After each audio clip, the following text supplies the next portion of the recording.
O'g'il bola ha deb tirjayavermaydi o'g'il bola. O'g'il bola Rasululloh sollallohu alayhi vasallam viqorlik bo'lganlar. Viqorda seryozni odam bo'lganlar. O'g'il bolaga haybat beriladi. Haybat degani ko'rinmas kuch. Tog'a bo'lamiz, amaki bo'lamiz, dada bo'lamiz, opoqi bo'lamiz, er bo'lamiz, shularda haybati bo'lishi kerak. Xotinning oldida erda haybati bo'lishi kerak. Bolani oldida dadani haybati bo'lishi kerak. Jiyanlarda oldida amaki, tog'ani haybati bo'lishi kerak. To'g'rimi?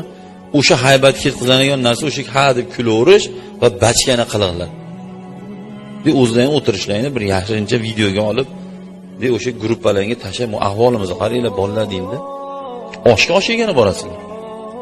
Gaplashib, hol-ahvol so'rab, bitta biznes qilaylik, bir 3 kishi kelib, zavod quraylik, bir 2000 ta odam ishlaydigan. Buna gaplar yo'q. Oldi qochdi, qadigi yo'q kulgilar, bo'lmagan bir qadi bir yo'q gaplar, shunaqangi holat.